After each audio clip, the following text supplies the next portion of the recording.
Take it easy. She's no good for you. If that's what she wants, let her have it. Only a cop could be that dumb. She wants you. Don't you know that yet?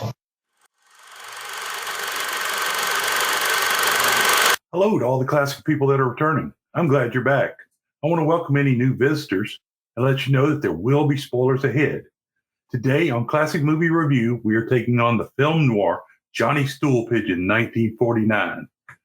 I want to shout out to Thunderstruck54 for their comments on Manhandled, 1949, to David R. for his email about the Audie Murphy biopic, The Hell and Back, 1955, and to Robert H. for recommending Night Has a Thousand Eyes, 1948. I've obtained a copy but have not watched it yet. You people are the best. This movie has a well-deserved low score of 6.6 on IMDb.com. On RottenTomatoes.com, this film has neither a tomato meter score nor an audience score. New York Times film critic A.W. said in a September 23, 1949 review, quote, Johnny Stool Pigeon, which came to the palace yesterday, is proof that the hard-pressed filmmakers are running out of federal law enforcement agencies to extol.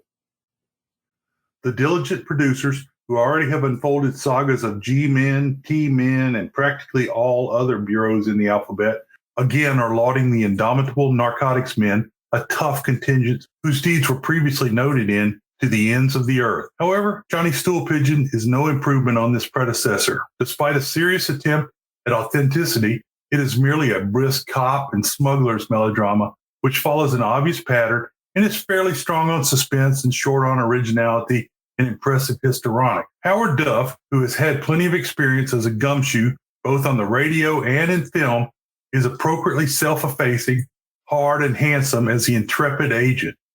Dan Duryea adds a surprising twist to his usual characterization of tough hombres as a convict who turns on his own kind, and Shelly Winters gives a credible performance as the blonde mall who always gives the law a much-needed assist. But aside from these few variations, their crime and punishment adventures are cast in the familiar mold, unquote. Actors. Right, and I'm a Shakespearean actor. Great film noir bad guy Dan Duryea brought his talents to the role of Johnny Evans. Duryea was first covered in the World War II desert film Sahara, 1943. Shelly Winters was pretty good as a relatively innocent girlfriend to criminals, Harry Stewart. Winters was first covered in the dystopian film Wild in the Streets, 1968. John McIntire played Dude Ranch manager and master criminal Nick Avery.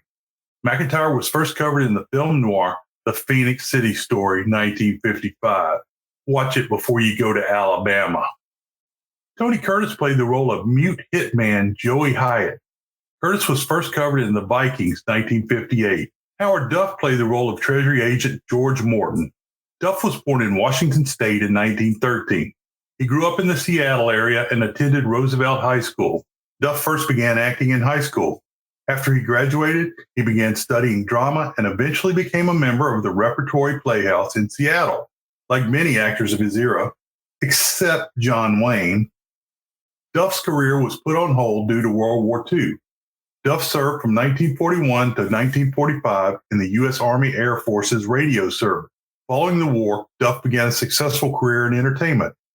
He was hired for the radio role of Sam Spade and worked from 1946 to 50. His first movie was the gritty film noir Brute Force 1947, which had a master class of actors. He quickly followed this film with The Naked City 1948 and All My Sons 1948. Duff was in an impressive number of films. These include Red Canyon 1949, Johnny Stool Pigeon 1949, Illegal Entry 1949, Shake Up 1950, Spy Hunt 1950, and The Woman in Hiding 1950, where he met and later married Ida Lapina. This marriage lasted from 1951 to 1984. The couple made 4 films together: Jennifer 1953, Private Hell 36 1954, Women's Prison 1955, and While the City Sleeps 1956. Duff continued with films like The Yellow Mountain 1954, Flame of the Island 1955, Sierra Stranger, A Wedding 1978, Kramer vs. Kramer, 1979, and the Kevin Costner spy thriller No Way Out, 1987. In the 1950s, the studio system broke up and Duff was listed in the Red Channel. Duff always denied that he was a communist. These two events limited the roles Duff could obtain. He started working in theater and was very successful on television. In addition to single appearance shows like Bonanza, he starred in a sitcom with his wife and on several other series. Later in his career, he was on Knots Landing from 1984 to 85. Duff died in 1990 at the age of 76. Story. Let me explain. No, there is too much. Let me sum up. This movie begins with the shield of the U.S. Treasury Department. The crawl tells that the department handles customs, narcotics, and other functions. A big thanks and shout out is given. An aerial view of San Francisco is shown. It zooms down to the Embarcadero and to the ship's landing there. Agent George Morton, Howard Duff, and his partner Sam Harrison, Gar Moore, wait in the shadows to watch the activity on a ship. They see a sailor flash a signal light. The signal is answered by another from the dock.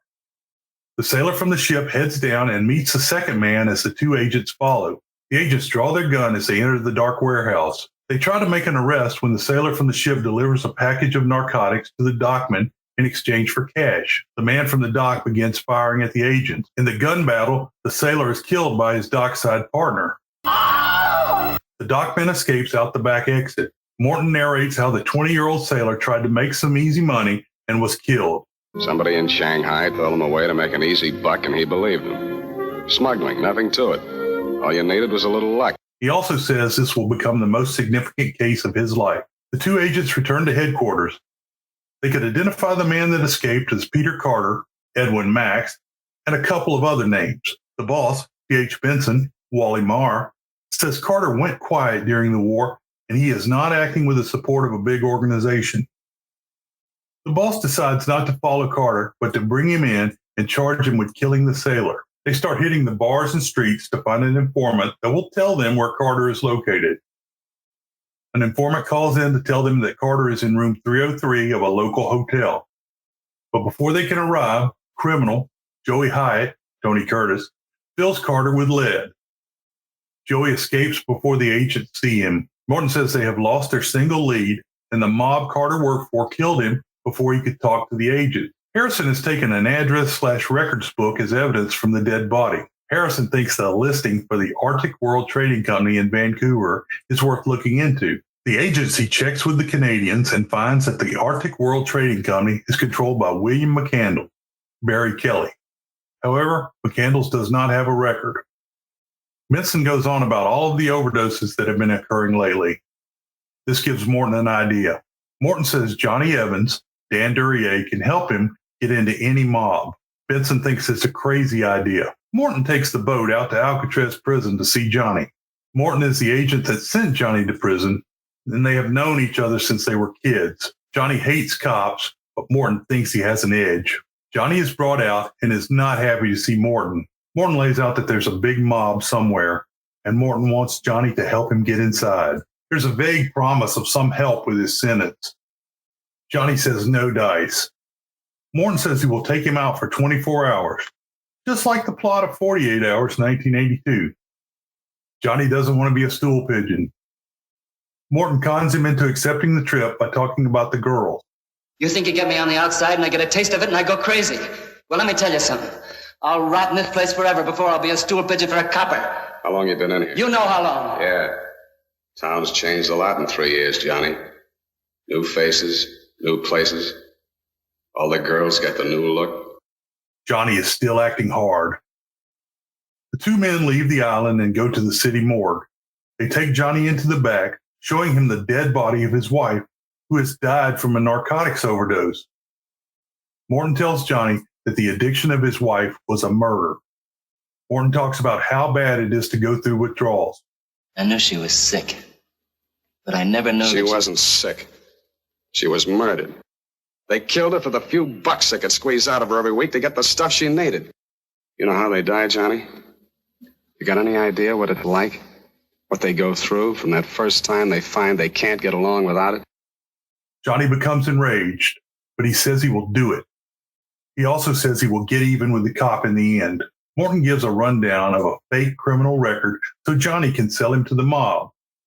Johnny also shows Morton how to dress like a hood. While doing a shakedown of Morton's gear, Johnny pulls out the agent's revolver. After a long second, Johnny says that the gun reeks of being a cop and that he should replace it.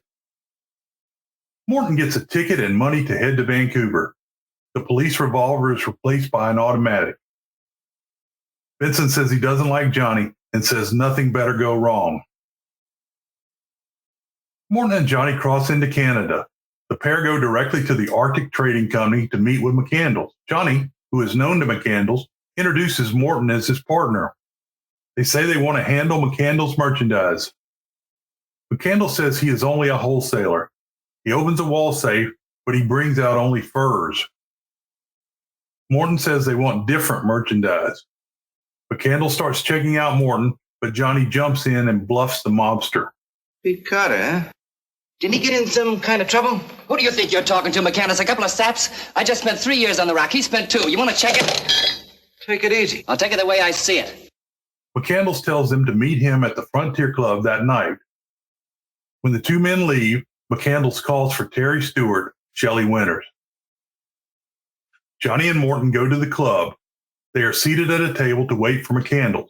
Terry is already waiting at the table. Everyone at the table tries to figure out the racket of the others. Morton turns her down for a dance, but Johnny takes her to the floor. Terry kind of likes Morton. She is from Arizona. She keeps asking Johnny about Morton. Johnny gets short and warns her away from him. She slaps Johnny but quickly apologizes. Is your friend going with you? Listen, sister, if you're figuring on making a fair switch, count him out. I'm telling you for your own good. I'm sorry. I shouldn't have done that. When they return to the table, McCandles is waiting with his partner, Ray Dallas, Kenneth Patterson. They send Terry away so they can talk. Morton says they just want to buy the product so they can sell it.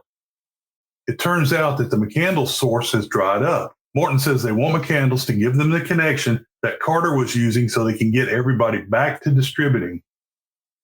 Morton says that they have a fix at the border that can get the stuff across. As they are leaving, Terry begs Morton to take her with them. He refuses. Morton and Johnny get on a train heading south. They see Terry is already on the train. Terry is heading back to Arizona. Morton is really mean to her and says she is a plant from McCandles. Terry admits that it is true and says she won't betray him. Terry says she has had a hard life and only depends on money. Johnny steps up and says Terry goes along with them or he is out of the deal. Morton meets with Benson at the train station in San Francisco. Morton thinks Johnny is running some kind of setup with Terry. He also says that McCandles has instructed him to go to a dude ranch in Tucson. Morton says he needs to keep Johnny with him. The trio make it to Tucson. Terry picks up a pamphlet for the B-Bar-M Dude Ranch. She is very excited. The taxi driver, Bill McLean, confirms it is a great place to visit. He also says a lot of bigwigs show up there. Terry gets nervous and doesn't want to go. Johnny makes her. Terry shows where she used to sling hash, and by that I mean cook. Johnny has the taxi stop at a store so he can buy some nice clothes for Terry. The ranch is on a dirt road, but it is lovely inside. People are wearing Western gear and hanging out in the lobby. The trio doesn't have a reservation, but Morton tells the hotel clerk, Charles Drake, their names. He now has a double for the men and a single for the lady. Morton is suspicious of the clerk. The hitman, Joey, walks past the trio and seems to remember the face. Morton questions Johnny about what he is doing by helping Terry. Later, she calls and wants Johnny to meet her in the bar. Morton forces Johnny to stay in the room at gunpoint. He then puts his gun in a dresser drawer. There is a knock on the door, and a Dude Ranch dressed Nick Avery, John McIntire, enters the room. He gives his name as Hank, and he is the manager / honcho at the Dude Ranch. Well, howdy, strangers. Welcome to the old B-Bar-M bunkhouse, and put her there. What's your handle, partner? Doyle, Mike Doyle. Well, proud is mine, but all the cowpokes in these parts call me Hank, and I'd consider it a real favor if you'd do the same. Johnny uses this time to slip out to the bar. Nick / Hank tells Morton that he needs Western duds for tomorrow night's big dance. Morton sees Terry, Johnny, and Nick Morton/Hank enter the bar together. The next night, the ranch has a big square dance. Nick Hank greets the three travelers. He is very jovial, but Morton, Johnny, and Terry don't seem to be having a good time. Nick/Hank introduces the trio to Senor Martinez Nacho Galindo, who is from Mexico. Terry tells the men to relax and stop hating each other. Johnny and Terry slip away from the dance floor. Joey is at the bar watching Morton. Morton goes looking for the missing couple. There's an airfield, planes, and a hangar at the resort. What is this, the Happy Bottom Riding Club? Morton begins checking it out. With his gun drawn, a guard, Pete, Robert Folks, sends Morton back to the dance. At the party, Morton complains to Nick/Hank, but is told not to worry about Pete because he is an overeager guard. Morton is taken back to Nick/Hank's office for a drink. Once inside, Nick/Hank pulls a gun. Johnny can be heard being tortured in the back room. Johnny doesn't break, even under the worst beating. Finally, Nick/Hank stops the beating that Charlie, Hughes Riley, is giving to Johnny. In the room are Joey and Terry. Morton slugs Charlie. Johnny gives a story, and they all buy it. Johnny says Nick/Hank is really Nick, and he is the head of the entire drug racket. Senor Martinez is brought into the room, and Terry is sent away again, I guess while the men talk. Morton says he is the banker and will pay when he gets the product. Nick says they have 500 acres planted with poppies and their own processing plant. Nick tells Morton and Johnny to relax and wait. Nick assigns Charlie to keep an eye on Morton and Johnny. Morton thanks Johnny, but Johnny says he still plans on having revenge. Terry comes by the table where Morton and Johnny are waiting with their guard. Terry is flying to Mexico with Nick and Martinez. Terry returns with Nick. Johnny and Morton are drinking at the bar. Johnny rages on Morton for not caring about Terry. Take it easy. She's no good for you. If that's what she wants, let her have it. Only a cop could be that dumb. She wants you. Don't you know that yet?